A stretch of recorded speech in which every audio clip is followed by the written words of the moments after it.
Now we'll go with another example. Example statement is write a program to check if the number is an Armstrong number or not. So here we will enter one number and check whether this number is Armstrong number or not. So next question is what is Armstrong number? So here you can see Armstrong number is just nothing but is a number whose sum of cube of all digits is once again same number. It's like if your number is 153, then sum of cube of all digits means 1's cube, 5's cube, 3's cube. This sum is once again same number. So we'll write down a program where we will take one number from keyboard and we'll find out whether it is Armstrong number or not. So seeing this program, we need to separate all these digits from given number here. Okay, so we'll see how we can do it. Just delete all this code. This line we required once again, so we'll keep as it is only. Program statement is check for Armstrong number. Now see, thing what we have to do is that if this is your number, then we want to separate these three digits here. We want to separate these three digits. So check how we can do it. So take this number, divide this number by 10. Divide this number by 10. So in that case, your quotient will be 15.3 and your remainder will be 3. Now, if you go with this whole number, means if you go with floor division, quotient will be only 15. Take this quotient, divide it once again by 10.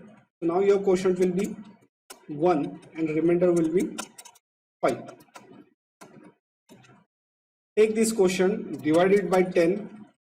This time your quotient will be 0 and remainder will be 1. Take this quotient, divide it by 10. Sorry, this time your quotient is 0. So we just want to stop this procedure at this particular instance here. So check all these remainders. So every remainder is just nothing but your digit of number. So we want to carry out this procedure repeatedly. Divide number by 10. Get quotient, divide that quotient by 10. This procedure we want to continue until this quotient becomes 0. After every division, take the remainder, create a cube of that remainder and sum it and check finally whether that sum is equal to your original number. Okay, so we just comment it out so that we can keep track of this logic here. So this is our number. Now see, in this case, this loop works until this quotient becomes 0. So what we will do, we'll just go with this number and outcome of this division, means like 153 divided by 10, we will store in n only. Our loop will look somewhat like this, while n is not equal to 0 and n is equal to n divided by 10. This is how our loop will work. This is how our loop will work. Now here, instead of we can't go with this division operator. Why? Because if you say 153 divided by 10, it will give answer as a 15.3. What we want? Only 15. So instead of regular division, we'll go with floor division. We'll go with floor division. So see how this loop will work. Initially, value of n will be 153. Next time it will be 15. Next time it will be 1. Next time it will be 0. And this loop will break here. Okay. So this is how loop will work. Now what we want to do, we just want to store this remainder and create a cube of that remainder and sum that cube. So to create sum, here we have created one variable s is equal to 0. Here we are storing this remainder by saying n modulus 10. N modulus 10 will give you remainder, and then say s equal to s plus r exponent 3. So this is just nothing but a cube. This is just nothing but a cube. This will get added to this sum variable.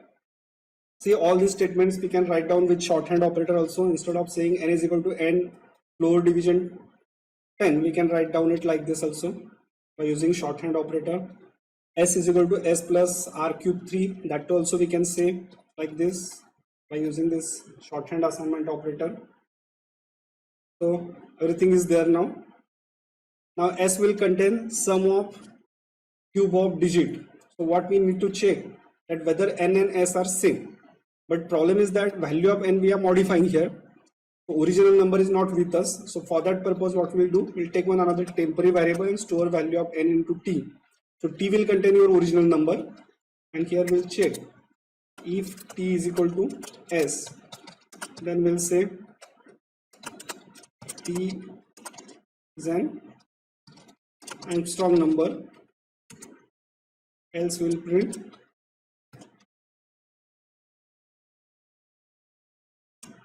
not an Armstrong number. Execute this code. First we'll enter one Armstrong number.